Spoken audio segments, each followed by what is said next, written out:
Oh, that'd be funny if we just started off like, and then before each session we meditate. We don't meditate. I just call him like, bitch, do you have like 10 minutes? Yeah, and I'm like, yes. Actually, I have 2 hours. Yeah. Oh my god. The fact. Oh my gosh. The accuracy. Is it on? Are we on? Oh, excellent. Sweet. Hi. Hi. Welcome to my podcast.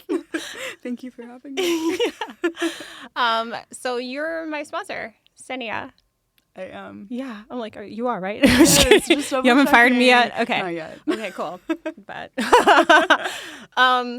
great. So I wanted to have you on because I always say this is the podcast I wish was available for me to listen to. And a lot of the times I would wonder, how do I go about finding a support system for the questions I was starting to have as I'm approaching sobriety again, or I was going to attempt sobriety again.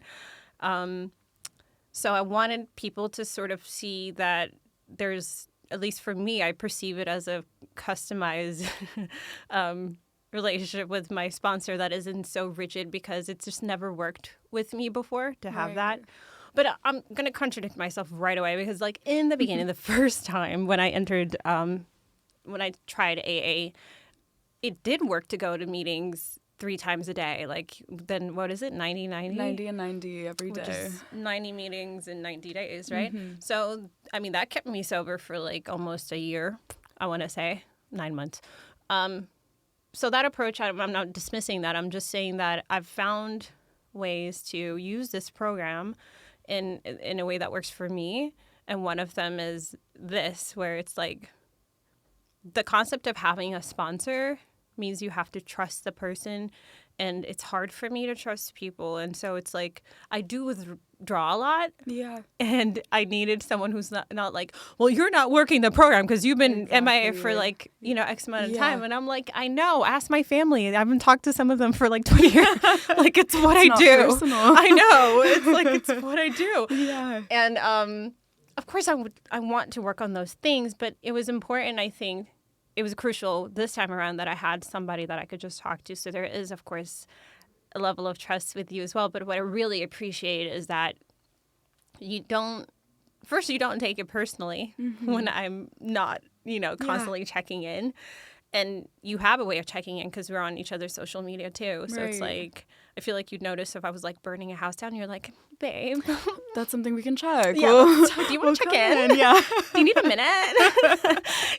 So it's like, I like that we have that access to each other. And yeah, like I'll definitely call when I'm feeling unhinged and be like, hey, do you have a second? I feel like maybe I'm going to kill somebody. Yeah.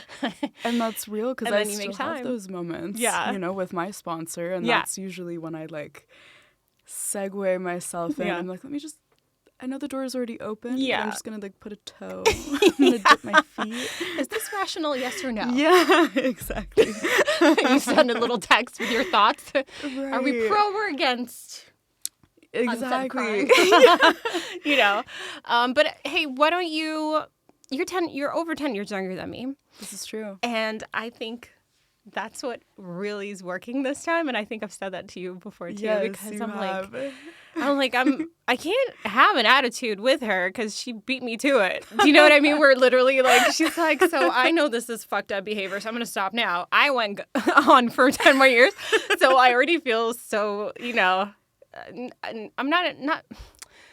I respect you a lot because of that. And I feel like you understood something much faster than I did. And I think that's something that automatically makes me just trust you and your mind and your ability to just understand right from wrong and how to wheel yourself in. Right. So I think that's kind of my favorite part. Like sometimes I think it's so comical. I'm just like, I'm literally calling someone so much younger. I'm like, so what 23-year-old. No, I love. And then out comes all that wisdom. I'm like, bitch, you're so smart. Ew.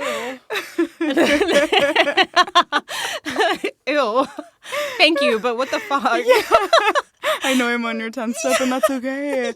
But I also think that's my favorite thing about our relationship, because I also am able to understand that, like, you are not only like a functioning member of society, like you're an adult, you have a career, multiple, should I say, but split personality. Yeah, very, but it's effective. Take notes. I know, that's real. Let us live. I think that's also what like contributes to me not feeling like I need to have leverage over you. I just don't think I operate that way as a person in general, but I'm like, you know how to function, right? The only part I'm here for is like leading you down like a spiritual path. Yeah. The way that people so freely did for me. And so I think that's why our dynamic is like, it's very light. It's very like fun. I feel like we laugh. Like you can call me. Totally. Like I'm going to fuck someone up. And I have. Yeah, I know. Me too. That's why I don't judge. I know. No, it means a lot. We like end the phone call with us both laughing and bringing it back to like higher power, staying present. So I appreciate that too. Yeah, thank you. I'm curious, I guess, I don't know if I've ever properly asked, how many times did it take for you for it to stick? Because you're very young still.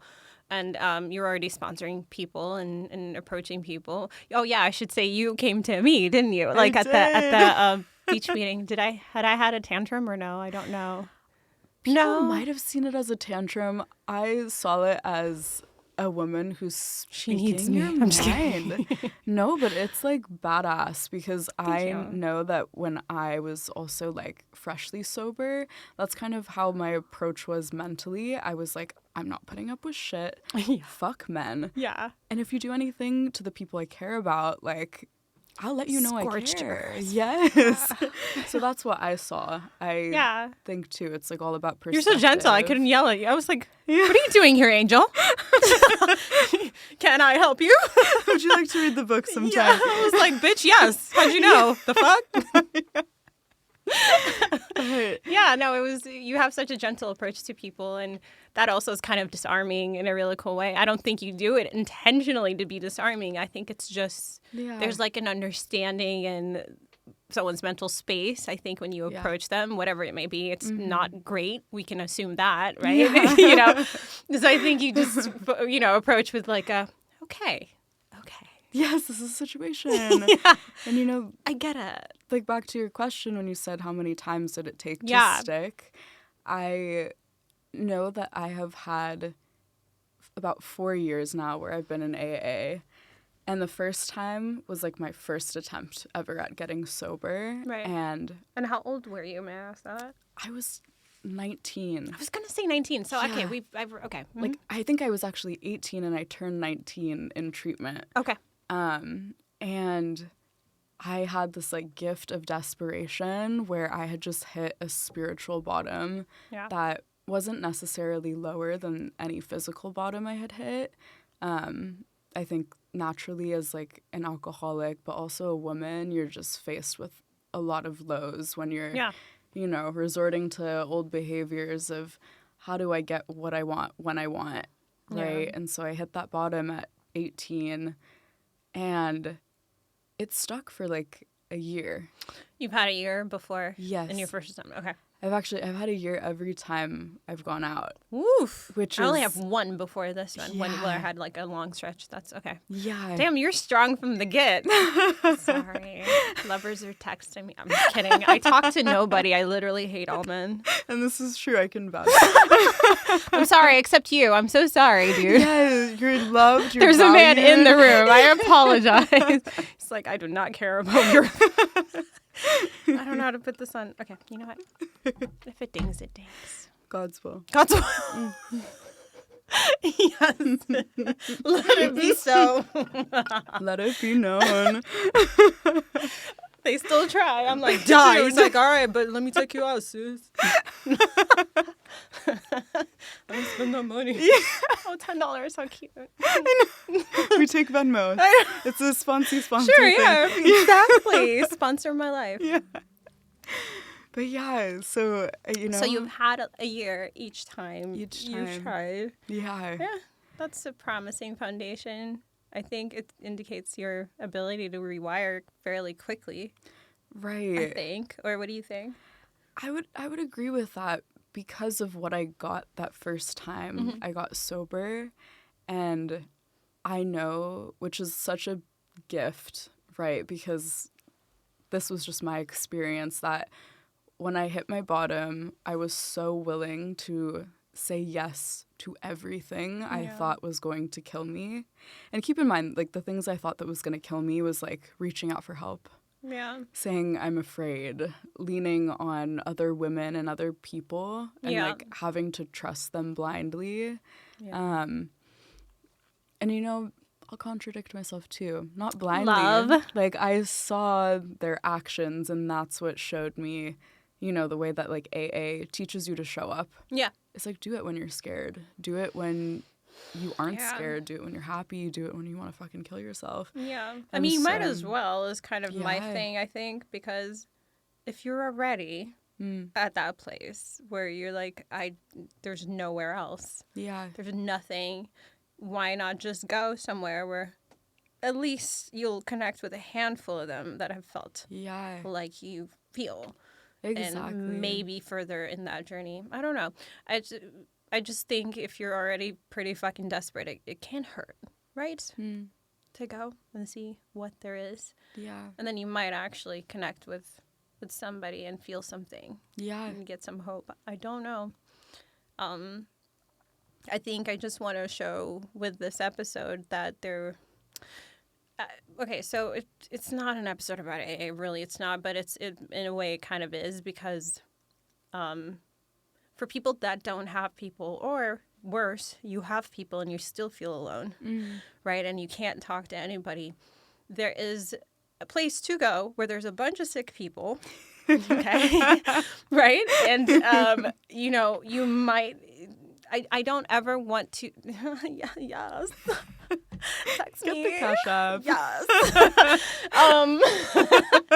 There is a place that, you know, you can go where you might hear something, and they're not. I don't want people to go thinking this is safe and nobody's going to be hurtful here. They might be more hurtful. You have no idea. It's actually just psychotic how many weird people are drawn into that kind of place. But we're drawn there because we're not well, isn't it? And that's one of the most important things, I think, to remember. But if you can have that in mind and you get past that, these are people that either one time needed a lot of help and got it and are now in a position to help you, or you might be with other people that know exactly how bad you're feeling right now.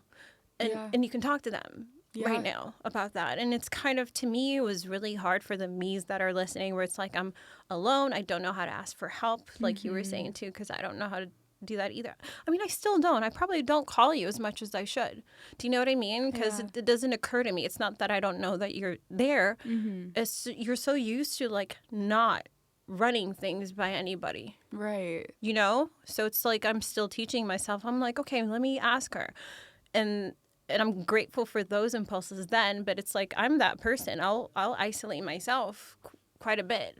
Right. And it was really nice. Conflicts aside, because there were a lot of them for me in AA. But those go, no, Stenia, don't laugh at me. How dare you? Very serious, mother. Very serious. She had to like low-key break up a fight one time. I remember. Oh, God. But it's her fault. I'm just kidding. Her and that dog. Fuck her and her dog. There I is a stand by that vendetta. today. You know who you are, bitch. Get fucked. Like, And use DBT. exactly. Use the skills. I'm dead. No, but yeah, it's if I would hate for somebody. I didn't have to be as alone as I was. Right. Do you know what I mean? And if you're listening and you're somebody who's like, I don't know how to go about this, go to the program. If you don't have anybody to talk to, go there. They're weirdos, but they're great people too. It's true. And you know, you might go through a couple of what are they called? Interim sponsors, like temporary, whatever. Temporary Let's not sponsor, be yeah. fancy. Yeah. Temporary sponsors, and that's okay Right. too. It's Yeah. and collect numbers. People you can just call, and you don't have to do the small talk with. It's literally, hi, I'm having a fucking meltdown. Yeah. Do you have a second? Yeah. I did a lot of that, but it came later. At Yeah. first, it was very people would just give me their numbers, but I was like, okay, thank you. Yeah. I'm not calling you. I I did, in fact, call them later. I was like, I know I had a fucking attitude when we first met. So, I'm having a meltdown outside the cafe, and I might kill the barista. Yes. And then they would make time. It will. I think, too, that's like one of the things that I stayed for. I think that's the only thing I've done absolutely right in my recovery process is just keep coming back. Because I think I learned through other people, other women, sometimes other men, Right. of like how to put your recovery first. And that's not always going to be a linear process, but I started getting this like intuition that I could trust. Because I was like, I see how other people show up for themselves, Right. whether it's how do I surround myself with people that care about me more than my feelings Right. and don't, enable me, don't feed into my bullshit and want me to grow. Yeah. And who are also in parallel that they're growing and enlarging their spiritual Yeah. life. They're And trying. Yeah. It's nice to see that. And I it think. is. And that's like a life skill that I think I was forced into very young because I did get sober when I Is was that young. how you feel it was? You were forced into it? Yeah. Like it didn't feel like... I think it was like the universe forced me into it because I hit my bottom a lot quicker.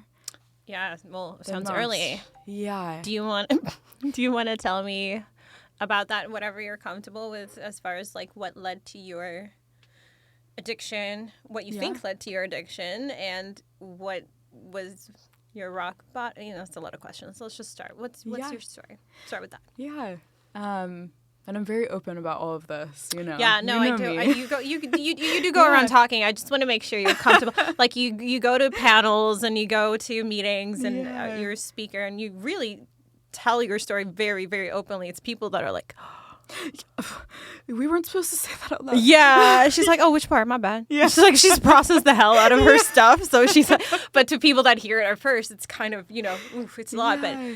But okay, go. Yeah. So I think what's always important to highlight is I grew up in an alcoholic household. I had a mom who was an alcoholic, and I also had a dad that was on the spectrum, and it created an environment where there was a lot of chaos. Sure. I think too, with me growing up and having had this experience of like abuse from a very young age, not necessarily from them, but I was sexually abused from like age 10 to 19, and I had such an overwhelming feeling of being unsafe. Yeah. Yeah. And like you put two very strong-minded women in a household who are both dealing You with and your their mother. isms, yes. Right. And it creates a lot of chaos. Sure. And it's like that's embedded with love, and they meant well, and I meant well, but it's Very nuanced and confusing, I'm sure. so confusing. Anyone who's grown up with a parent that also has the ism understands that. Yeah. And so I think I found that these things didn't make me an alcoholic. I don't think the abuse or the violence or any of that contributed to my alcoholism, which is just having like this allergy, But I did think that it contributed to like the spiritual malady that the book talks about. Yeah, right. I can see that. And, that like threefold disease of like having a spiritual malady, having the physical obsession, or the mental obsession and the physical allergy, right? You think that, so you're saying your circumstances, you think created the spiritual sickness that led to you, seeking out comfort in drugs and alcohol. Right. Okay. I think I would have had that allergy where I take one and I can't stop either way. Okay. You Yeah. think it would have been there regardless of those circumstances? I do. Oh, that's so dramatic. And he agrees too. Yeah. He just told me. That's the Lord. But I do think that, those feelings of like I'm not lovable, I'm not safe, I'm not worthy, the life circumstances definitely enhanced that. And I remember when I took my first drink at 15, you know, I saw what was modeled and I like chugged the whole thing. And I had that white light experience. Yeah, I was like, felt great. Oh my God, I don't feel present, but I'm not worried about being in my body. Yeah, I remember that Yeah. too. I remember that feeling too.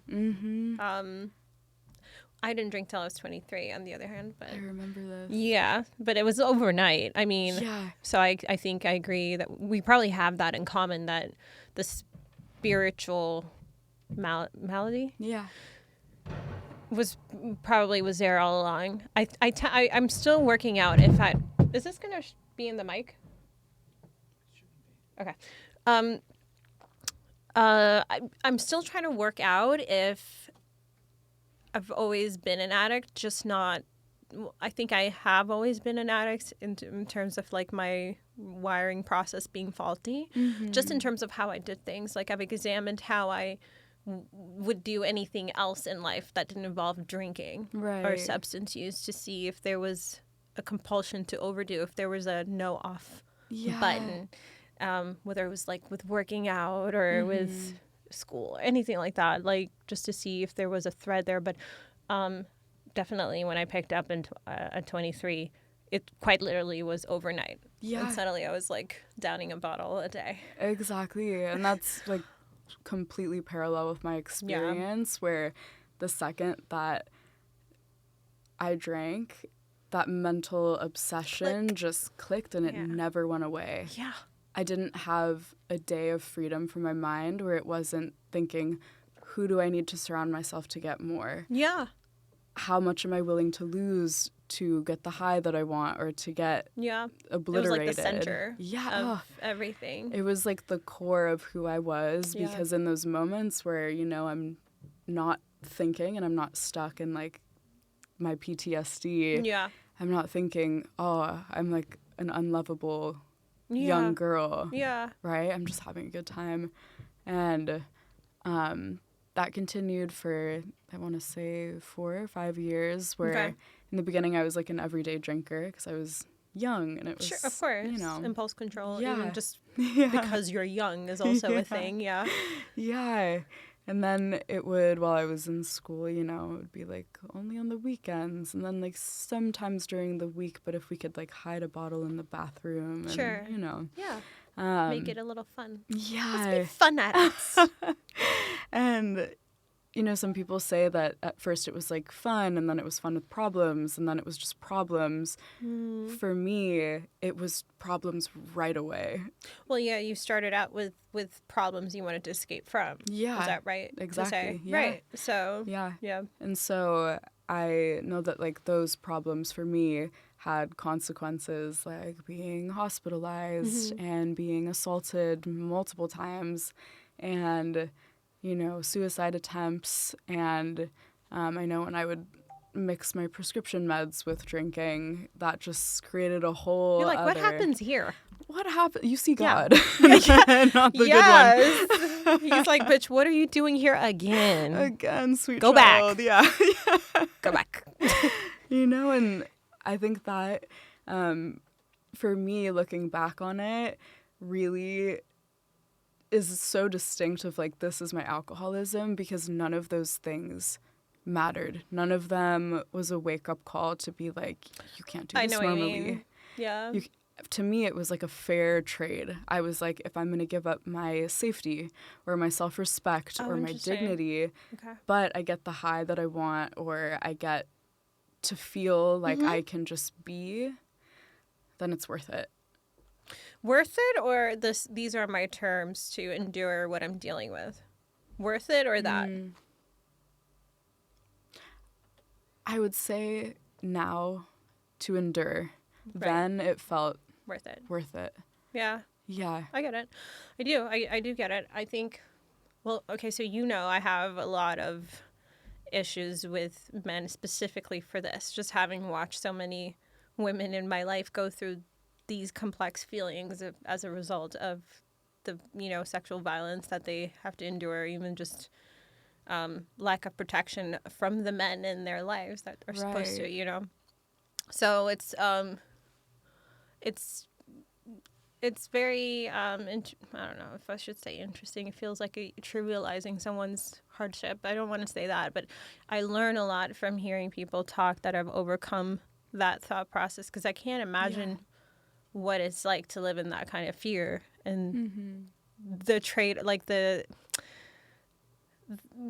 things you have to go through mentally to get yourself through it. Yeah. You know what I mean? To be in constant fear, the lack of protection from people in your life that are, you're thinking, why aren't you protecting me? And then on top of that, to then normalize the reality that this is just what happens to me. People just do these things to me. So, damn it, I'm going to get fucked up. And it's like, that makes so much sense. I know. You know? And I think one of the most life-changing things for me was the fourth step, especially when it came to all of, you know, the abuse that I endured. For one reason was because I saw that, you know, in your fourth step, you'll do like the resentment, and a lot of those were the men. Oh, let's tell people what it is. What is the fourth step? Okay. So for those of you not reading the book.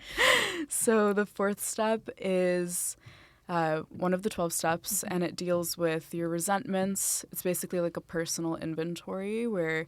I wrote a whole book called A Cunt's Guide to Peace based on the fourth. Yes. And now we're sitting here. Now we're here. There's a podcast. Go on. Sorry. Meaning it's very long, but continue. It's very long, and that's a good thing. You know it. So it's a personal inventory. It deals with every resentment you've ever had. You know, what happened, your patterns, how did it affect you? Like financially, safety-wise, personal relationships, all of that.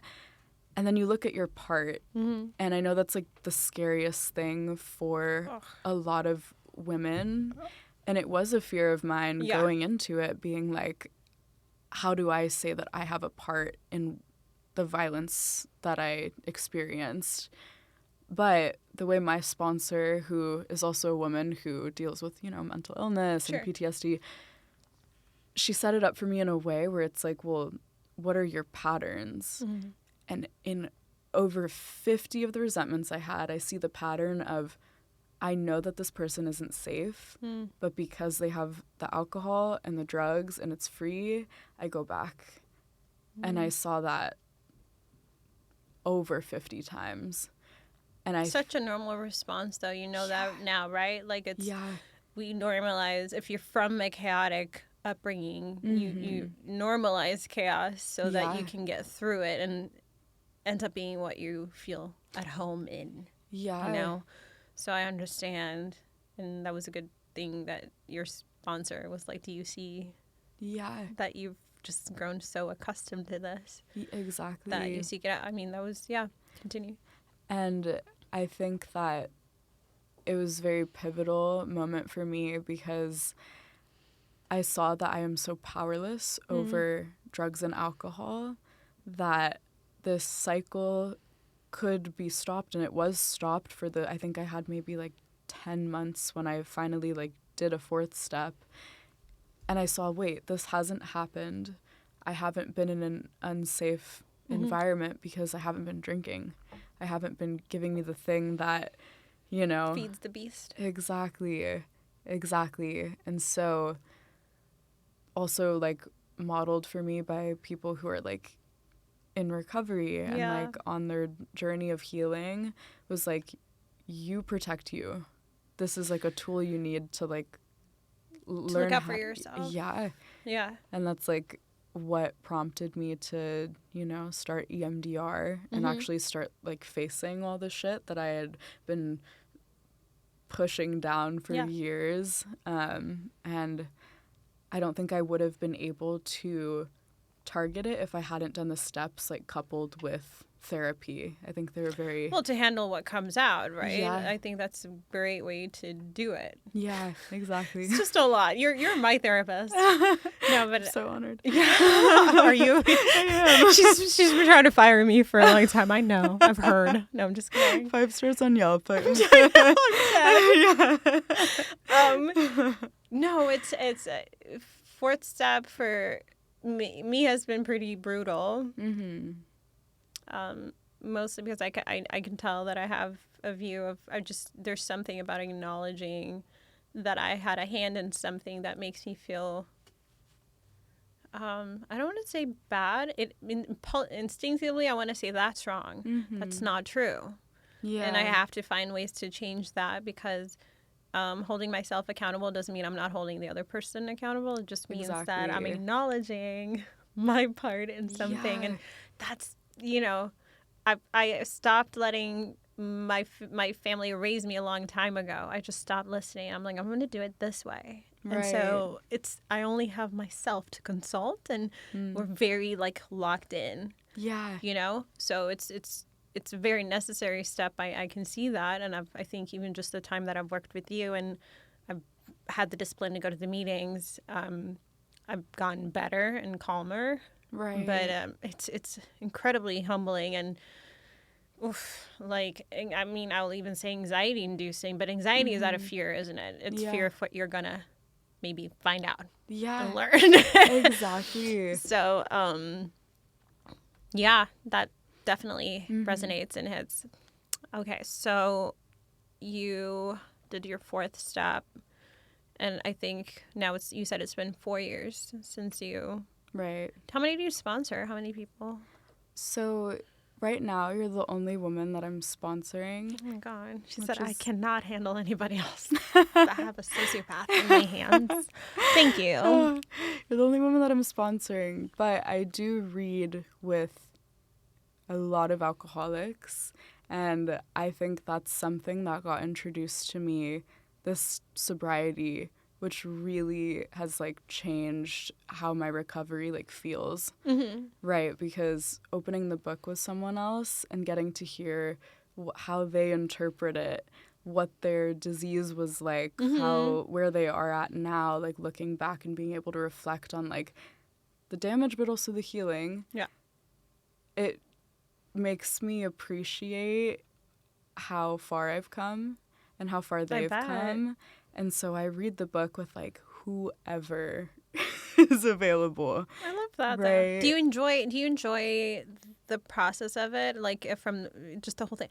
So I don't always but I think that's the reluctance to look. I don't mean that I don't enjoy reading with you. I think the only exciting part is that it is with you, because I'm okay, I can just say stuff. I can talk freely, and that feels good. But I think it might have to do with the part that I'm I'm going to inevitably see where my thinking has been flawed. Right. You know what I mean? And it just I don't want to hear that, what do you mean I'm not perfect? But it's so humbling. Right. To be honest, but I do enjoy it, and I definitely appreciate so the way we read a chapter, right? And then you ask me, does this resonate, or how do you feel about this portion? And that feels good to be able to respond to that freely. And I think my past experiences have been that it's been a little bit too much, too militant in how we approach that stuff. And I just it made it harder for me, I think, to be willing to learn. So I do appreciate that part of you, that there's just so much patience around, well, I hate this, and this is stupid, and what does this mean anyway? Who even is Bill? Yeah, God, the ego. I know, he's so arrogant. No, but I love me some Bill, though. Yeah, I do. Don't we always good in doses? Yeah, I like right? to microdose Bill. She said micro. That's real, though. It is a lecture-y book, isn't it? I mean, it's very you mustn't and you must, and you're okay, but you took a minute, Bill. Yeah. Come on. And I think that's my favorite part about working with others, and just being in a room of alcoholics or one-on-one. Yeah. It's getting freedom, because you get to not belittle the disease and be no, it's not that bad. Right. It is, and we're fucking crazy. That's why we're here. But we're uniquely qualified to help somebody else, because my thinking is fucked, but my first thought isn't my first action today. Thank God. Thank God. Yeah, thank God. It's so my gosh, I have to say that for sure. I think since we've met too, my response to my impulsive instinct to be enraged with something, I've found some space in that. And I'm really grateful for that. That's a noticeable change I can like speak on. Right. Because I mean that's another episode, but it's rageaholic for sure, and it's I very much am, and it's it makes me laugh, and in a way makes me sad when people. I think I told you once that I was in a Zoom meeting in Sweden, actually after I'd called you after like my whole thing, then I'd had conflict with family, and so I was like, okay, bitch, clock in, clock in. We read the book and all that stuff, but I'd before I'd spoken to her, I'd logged into a Zoom meeting, and they have those, by the way, for anyone that's interested. There are Zoom meetings, AA meetings, if you just think maybe I'm not going to go in person just yet. Yeah. But so I spoke in the Zoom meeting, and they said, how they'll like to message you or DM you after you've spoken or something. Yeah. Somebody's like, you look like just the sweetest girl ever. I was like, you don't know.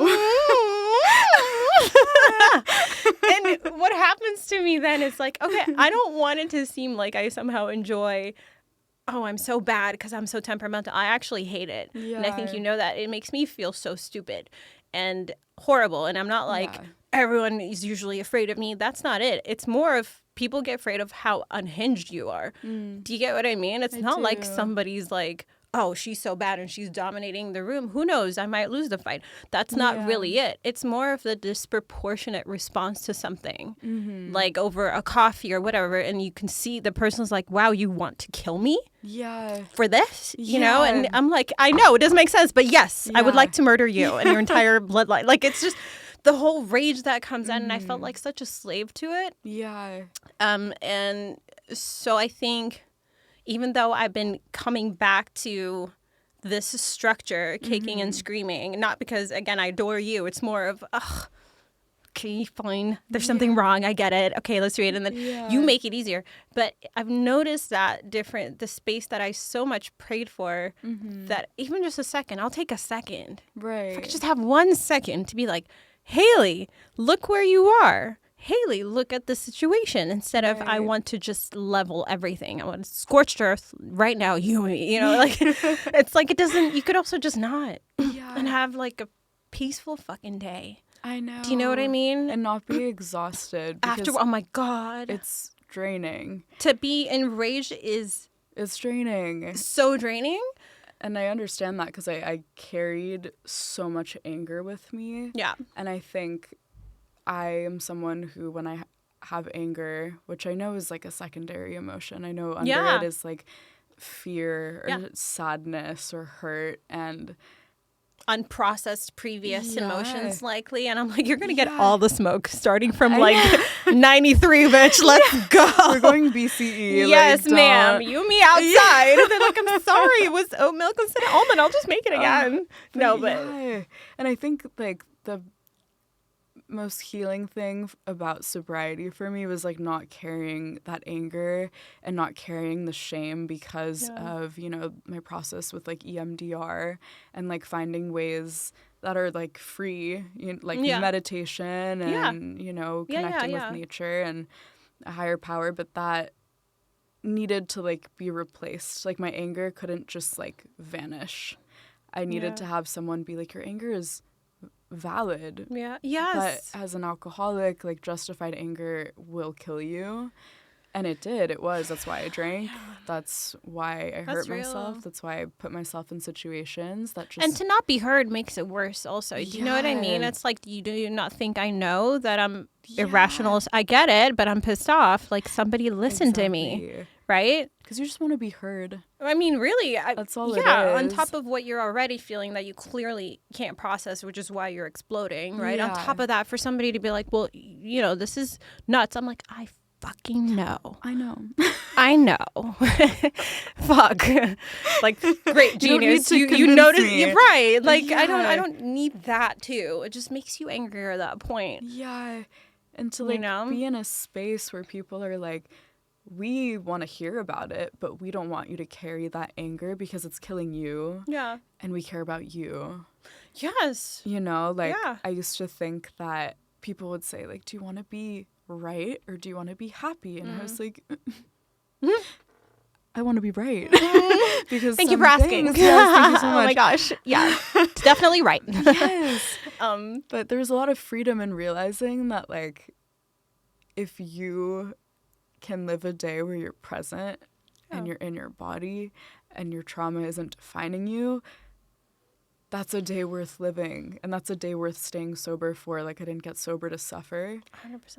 And so I think that was a really big gift. Huge. I mean, from noticeable difference. I mean, in anything else, if I'm sure it is working in our chats and just my trust, I think, even with women and feeling like I can communicate with somebody, I'm sure there's something in the works there. But this one was definitely a noticeable one, just in the past even 4 months, how I would respond to things. It was so important for me for somebody to be like, oh, if I'm disrespectful, I there's a consequence. Yeah. Do you know what I mean? Now I'm like, what the fuck do I care? Yeah. What do I care? And that's like the biggest. Do you know what I mean? I was difference. like, damn, that's lit.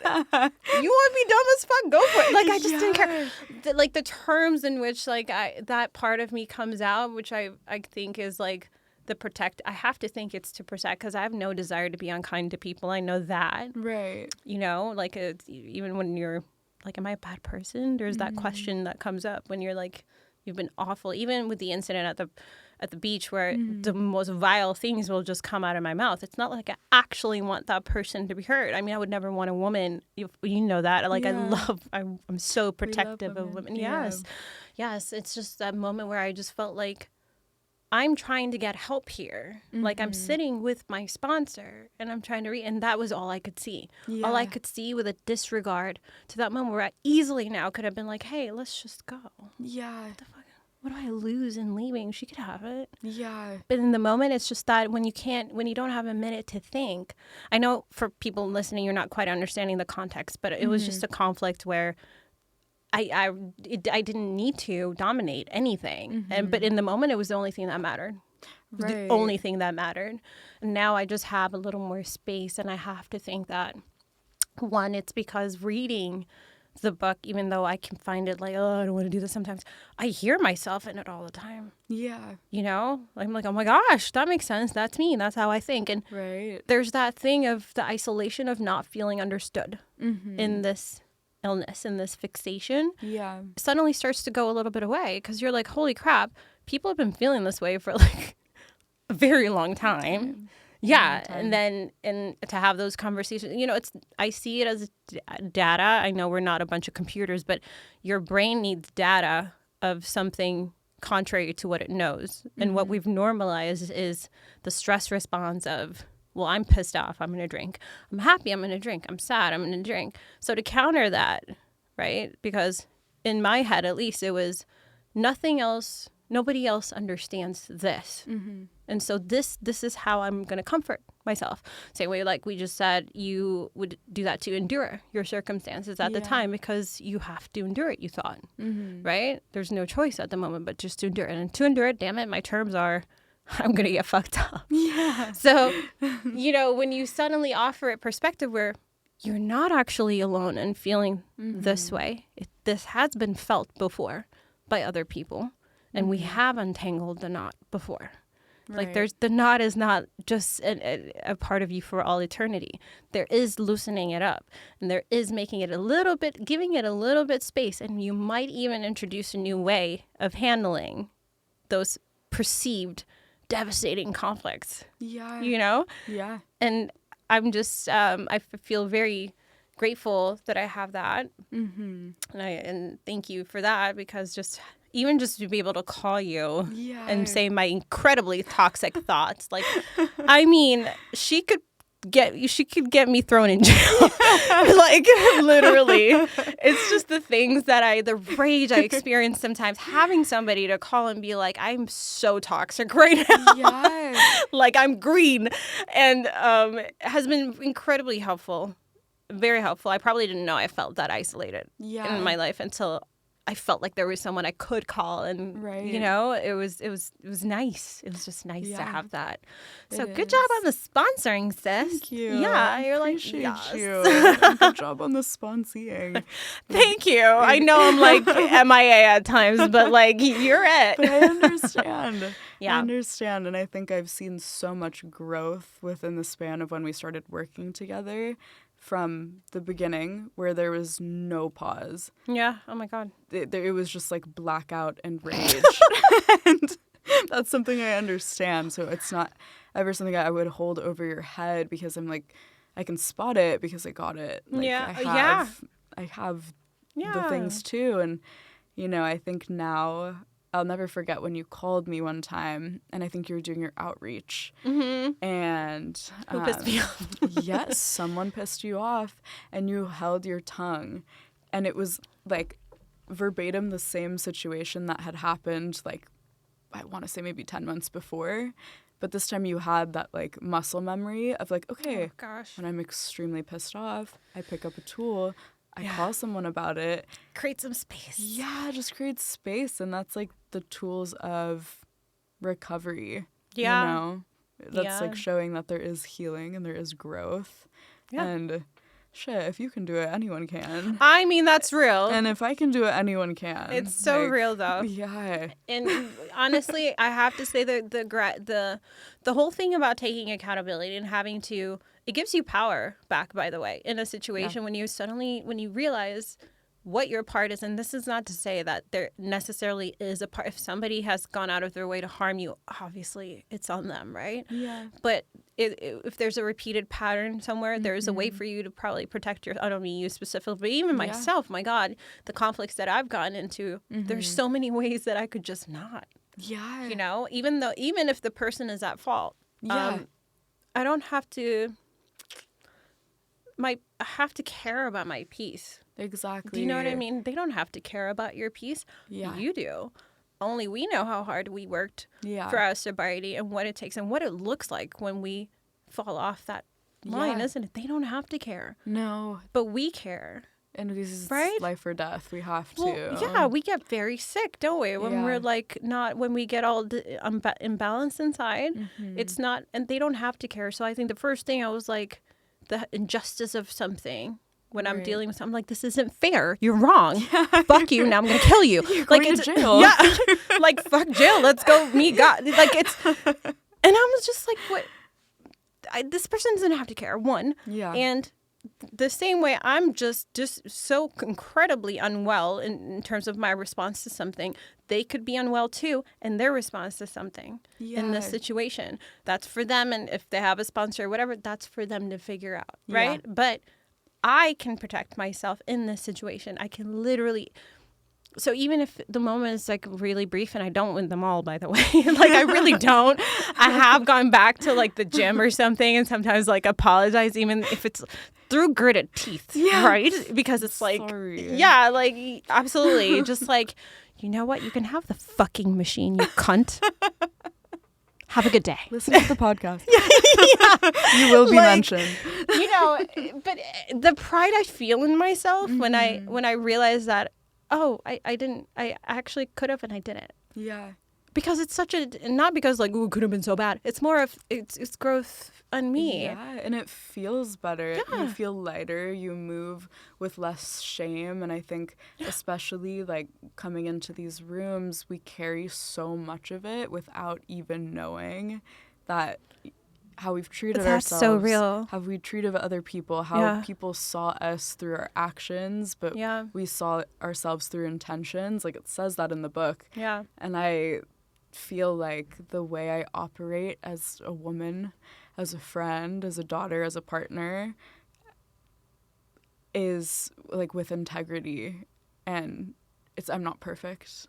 But you do try. You try your best. And you mean that. Yeah. And that's the part that feels really good. I think that it's not pretending to do our best. We're really trying. No, I do. I genuinely examine to the point where I think now I'm on the other side where I'm like, did I do enough? Did I do enough? Did I try hard enough? Like I've overcorrected, which I think is maybe a normal response, but it feels good to be proud of how I operate, that my integrity is a little more intact. Like, you know, if it's conflict with older people, that it's in me fundamentally that I just have I don't want to disrespect an elder ever, if I can help it, you know, and I feel like I'm so grateful to have that power back in me where I don't need to.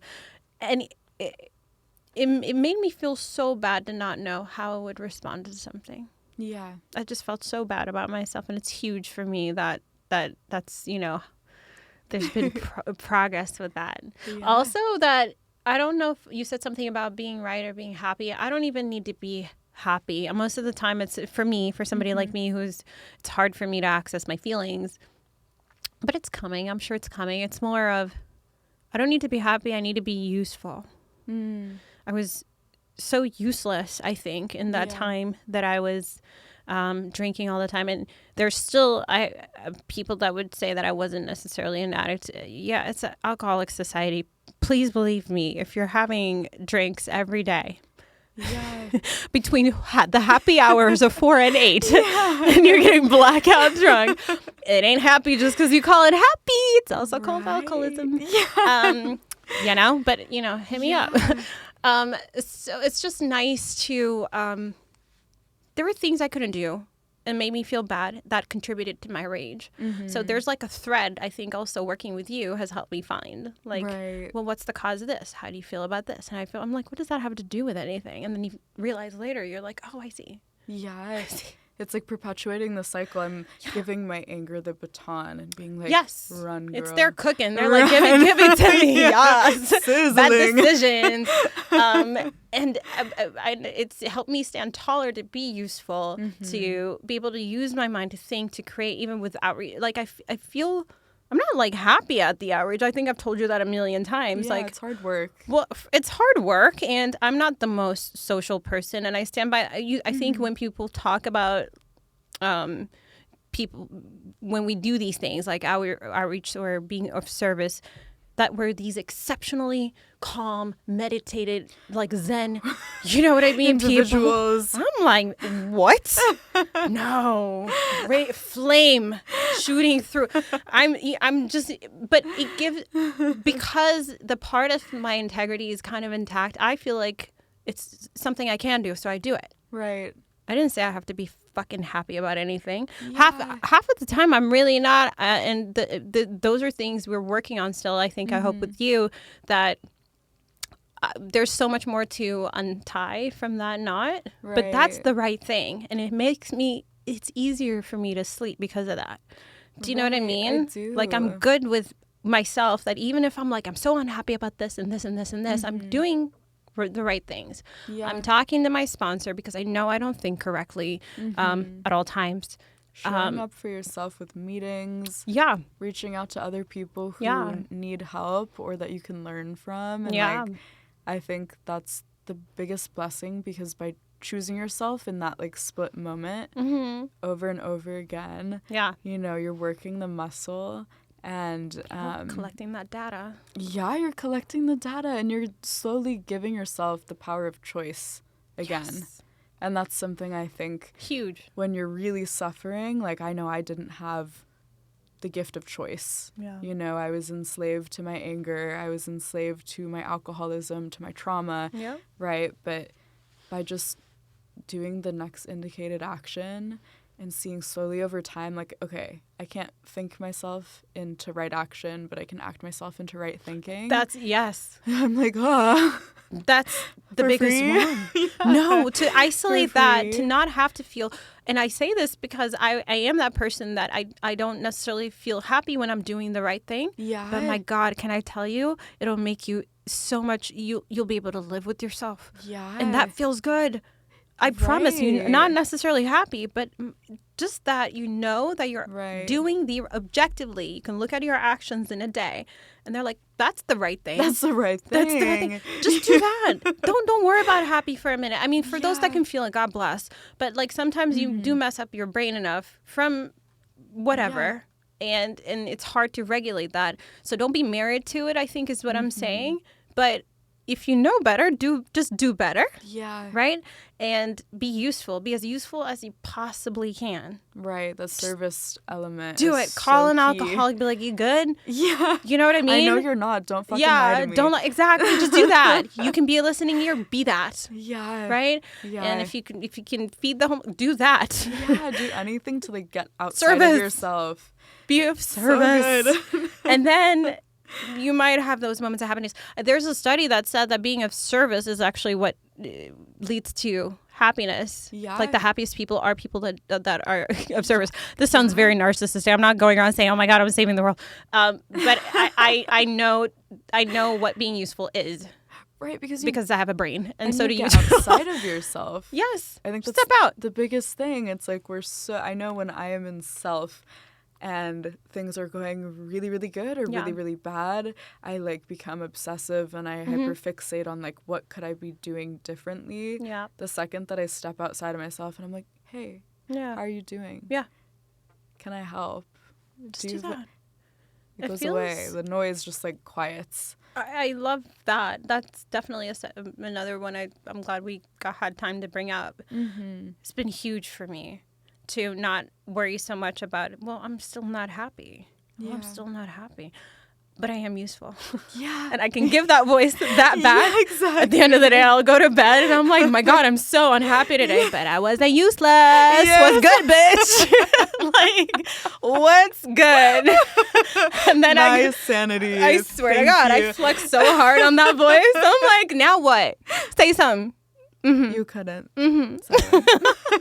No, it's just such a huge gift for me. So I have to thank you for that too, because it's been helpful to have that. It's been helpful to have someone that doesn't get mad if I don't call every second of the day, that takes my call if I'm like, hey, it's really urgent. Yeah. And I feel I appreciate that so much. So yeah, I guess that's what this episode was about for anybody that's listening, to the me's that are listening, that feel like you don't have to be as alone as I was.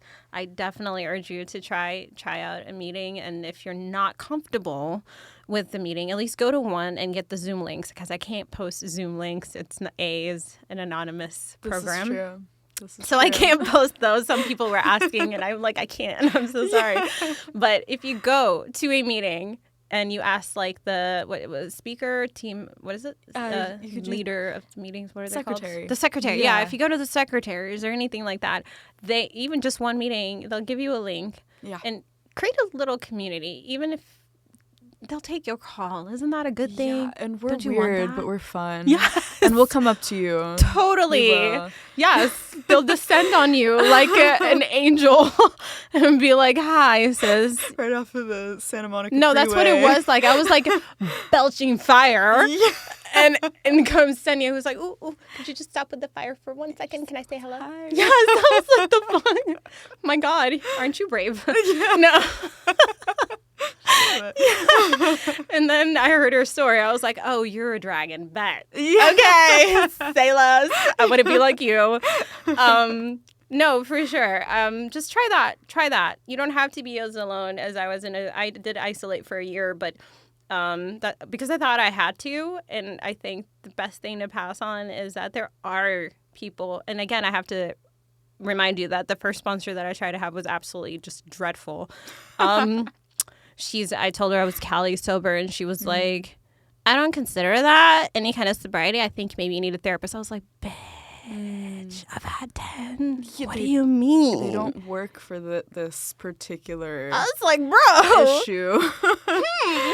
No, but it's also that thing where I felt like, what if you'd talk to somebody weaker than me? I don't know. I mean, but I'm like, what if somebody was really fucking trying and they're just so excited to have you and you say some dumb shit like that? Please brace yourself for dumb shit. That's all I'm saying. When you get even there, brace yourself for dumb shit. Yeah. But if you give it just a minute, you're going to find a few people that you can just call sometimes. Exactly. And if nothing more, and some of them you might stick around with. Exactly. Yeah, I think that's it. Is there anything you want to tell people as somebody who's comes from the background you do, meaning with assault and all these things, and how do you getting into trusting men relationship, anything that I can't offer perspective on, I think they all should burn. So so sorry. I'm just kidding. I mean, I'm joking, but am I? Let's hear from the healthier one. Right. Well, I would say that to anyone, man or woman, who's coming in who has, distrust of people, which I feel like is almost everyone. Yeah. I would say that you don't have to do it alone. Yeah. That was the biggest thing. I thought I was going to have to face all of the hurt and the pain and just know how to be sober and healed. I didn't have to do one step alone because people will...